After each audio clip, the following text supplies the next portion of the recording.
pagi semua, ku nantikan dirimu di depan kelasmu. Assalamualaikum warahmatullahi wabarakatuh. Ku ikut cinta tanpamu, apa Ya, dan jadinya? selamat siang bagi kita semua. Tak bisa baca Yang saya tulis, hormati Ibu Kepala mengerti Sekolah banyak SD hal. 14 Batu Utara. Yang saya Terima hormati para kasihku, bapak dan ibu guru SD Negeri nyatanya Rampung yang hadir pada hari ini. kadang buatku Baiklah, marah, di sini namun saya segala maaf menampilkan kau dua aksi nyata saya, yaitu berikan. modul 1.4, yang mana aksi nyata modul 1.4 ini yaitu merupakan bagian dari pengibasan saya sebagai calon guru penggerak angkatan 10, yaitu tentang budaya positif, di mana budaya positif itu penyebaran pemahaman dan pengalaman penerapan budaya positif. Selamat pagi semua, Selamat datang para guru. nantikan Mari dirimu belajar di bersama, depan kelas. dan saling Nantikan mendukung kami, guru konsep utama modul budaya sayang. positif. Konsep utama modul budaya positif itu yang pertama adalah penggunaan paradigma belajar, kemudian kebutuhan dasar manusia, kemudian kreativitas kelas, disiplin positif, positif kontrol, restitusi, segitiga restitusi, motivasi perilaku manusia. Kadang buatku Kemudian marah, di sini tentang disiplin positif. Dalam budaya kita, makna kata disiplin yaitu dimaknai dari sesuatu yang dilakukan seseorang pada orang lain untuk apa jadinya? tidak sebelum menghubungkan Tak bisa baca tulis, mengerti sebagai banyak pendidik. Kemudian kebutuhan dasar manusia. Nah, kebutuhan dasar manusia ini ada 5. Nah, yang pertama itu adalah bertahan hidup. Ini merupakan salah satu kebutuhan dasar manusia yang wajib dimiliki. Kemudian apa lagi? Kasih sayang dan rasa diterima. Semua kita manusia membutuhkan kasih sayang. Itu kan Bapak Ibu.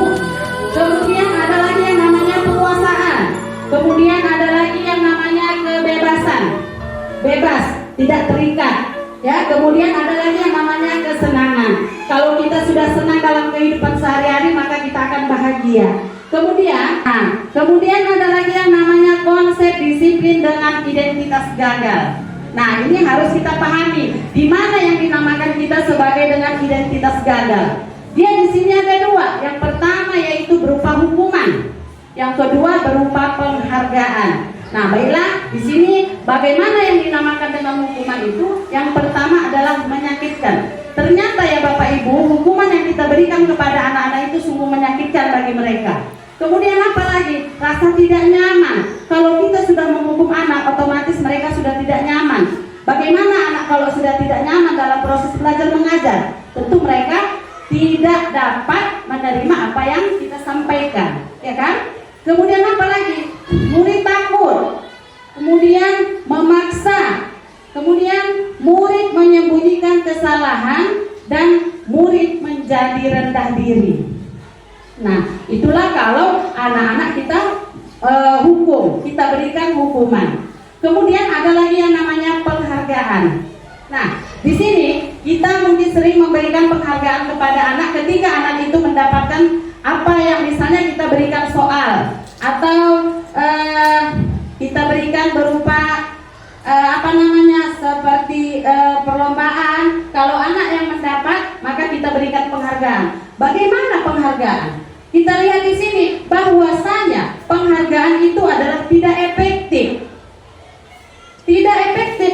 Kenapa? Karena merusak hubungan sifat iri dan mematikan kreativitas, menghukum dengan sistem ranking, merampas hak menghargai dirinya. Jadi kalau anak yang sudah kita berikan penghargaan dengan anak yang tidak kita berikan penghargaan, disitulah timbul sifat iri. Sementara kita kan di sini bagaimana anak kita ini semua belajar tanpa ada rasa iri terhadap teman, ya kan? Kemudian kita masuk lagi ke konsekuensi. Ada yang namanya konsekuensi, ada yang namanya restitusi. Nah, pada konsekuensi ini penguatan jangka pendek perlu monitoring berkelanjutan, stimulus respon. Artinya murid menghormati peraturan kehilangan waktu untuk merenungi kesalahannya. Kemudian ada lagi yang namanya restitusi. Nah, di Restitusi maksudnya yaitu murid bertanggung jawab untuk perilakunya. Fokus pada pemecahan masalah jangka panjang. Murid menghormati dirinya dan orang lain, teori kontrol atau dirinya memegang kontrol. Murid bersemangat memperbaiki kesalahannya sendiri. Kemudian pada konsep disiplin pendekatan restitusi itu ada sebuah cara yang menanamkan disiplin positif pada murid. Yang pertama adalah pengertian restitusi. Kemudian yang kedua adalah ciri-ciri restitusi.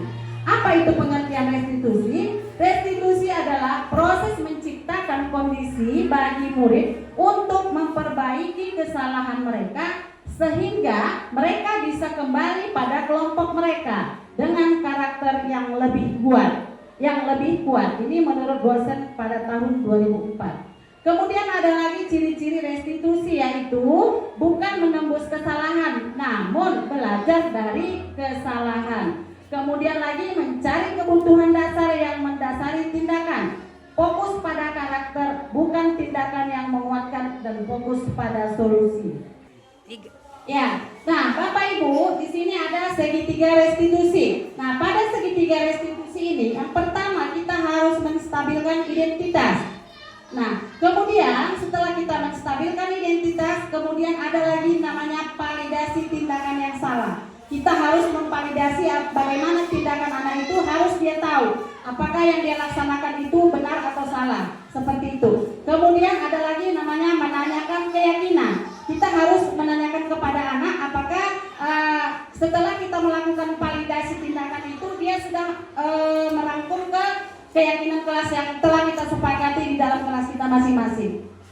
Nah, semoga sesi belajar kita pada hari ini membawa manfaat sehingga dapat mewujudkan pelajar profil Pancasila. Salam Merdeka Belajar. Yang dapat saya sampaikan kepada Bapak dan Ibu guru, saya persilakan yang ingin memberikan pertanyaan atau tanggapannya mengenai budaya positif yang kita laksanakan. Kepada Bapak dan Ibu guru, saya persilakan.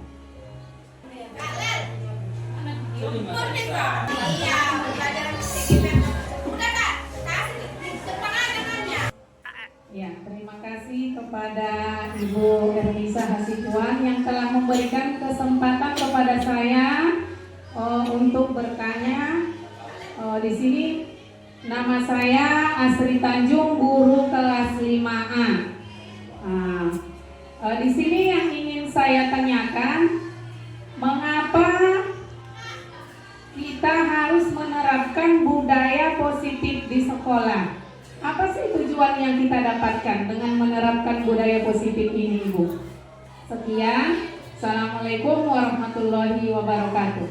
Waalaikumsalam warahmatullahi wabarakatuh. Ya, terima kasih kepada Ibu Asri yang sudah memberikan pertanyaannya. Yang pertanyaannya tadi, mengapa kita harus membuat budaya positif di sekolah kita? Apa tujuannya seperti itu ya, Bu? Nah, kalau yang dikatakan sudah judulnya, ya baiklah, terima kasih kepada Ibu Asri yang sudah memberikan pertanyaan ataupun tanggapannya mengenai modul 1.4 yaitu pada budaya positif. Nah, kalau sudah katanya yang dinamakan dengan positif seperti judul kita budaya positif ya kan, yang namanya sudah positif itu otomatis itu sudah yang terbaik gitu ya kan Bu, sudah menjadi yang baik. Jadi kenapa itu kita harus buat di sekolah kita? Ya, namanya yang baik itu memang harus kita buat di sekolah. Budaya positif ini kita ambil satu contohnya mengenai keyakinan kelas. Ada yang namanya keyakinan kelas, ada yang namanya kesepakatan kelas.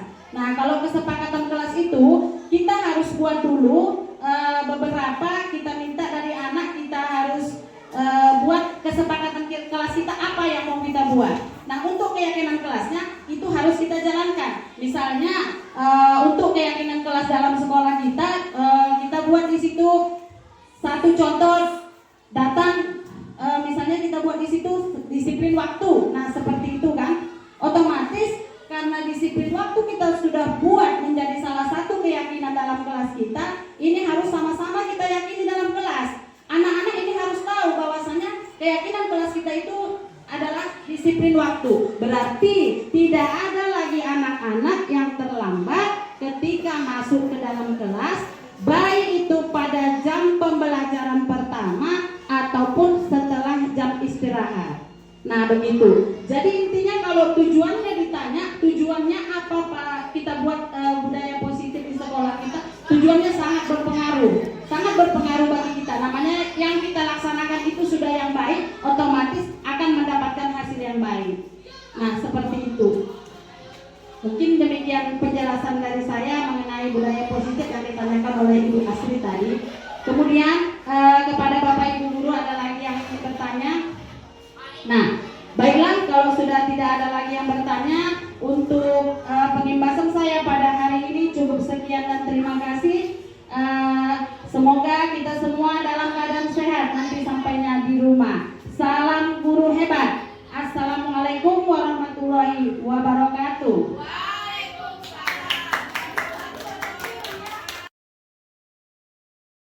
Assalamualaikum warahmatullahi wabarakatuh. Waalaikumsalam warahmatullahi wabarakatuh. Dan selamat pagi bagi kita semua.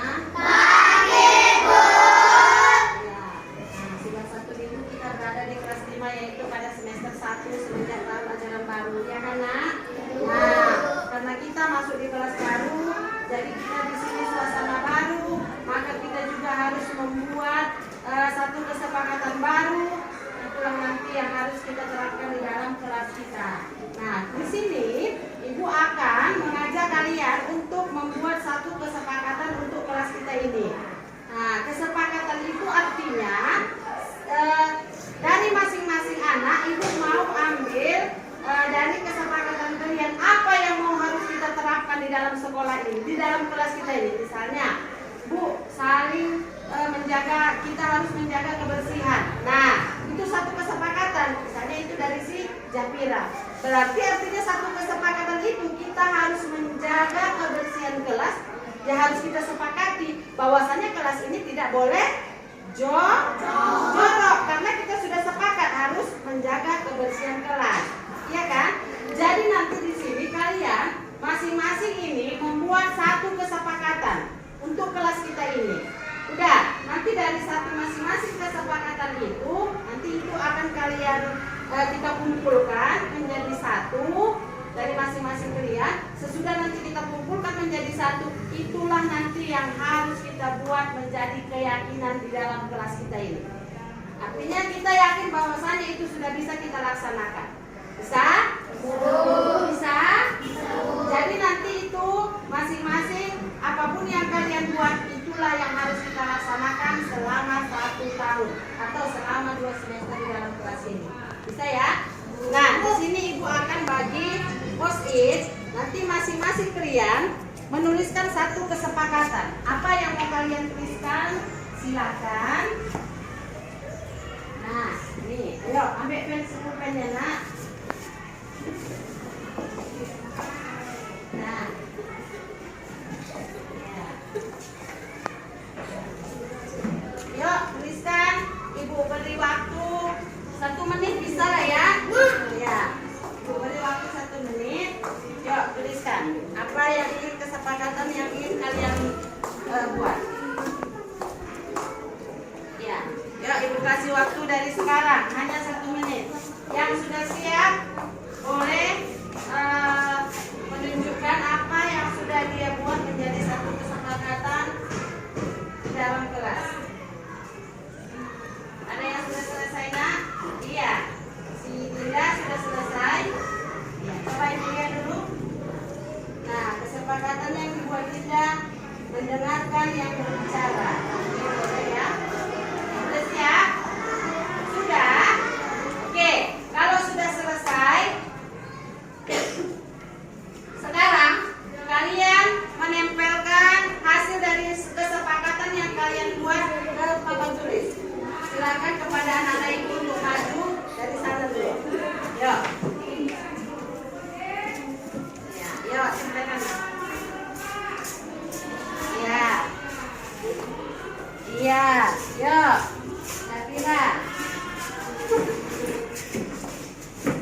Iya. Iya. Oke, sudah. Sini Reva. Bawah. Iya. Oke, terima kasih ya nak. Nah, ya berarti yang pertama itu ada hadir tepat waktu, menjaga kebersihan kelas, tidak boleh berbohong dan seterusnya. Yang terakhir, izin saat ingin keluar masuk kelas. Oke, baik, terima kasih. Jadi ini adalah satu kesepakatan dari masing-masing kita yang harus kita terapkan di dalam kelas ini yang menjadi satu keyakinan. Bisa? Bisa ini kita laksanakan? Bisa. Kalau sudah bisa kita laksanakan, besok ini akan Ibu tempelkan di dinding kelas kita supaya bisa sama-sama kita mengetahui apa-apa isi kesepakatan dari kita masing-masing. Bisa ya? Oke, terima kasih Ibu ucapkan, Ibu akhiri. Assalamualaikum warahmatullahi wabarakatuh. Waalaikumsalam warahmatullahi wabarakatuh. Selamat siang. Siang, Bu. Assalamualaikum warahmatullahi wabarakatuh. Perkenalkan, nama saya Dinda Aulia. Perasaan saya saat membuat keyakinan kelas, menurut saya sangat bersemangat dan saya sangat senang karena seru sekali. Menurut saya membuat keyakinan kelas penting sekali karena mendapat menumbuhkan rasa tanggung jawab dan kita bisa dapat lebih disiplin. Terima kasih.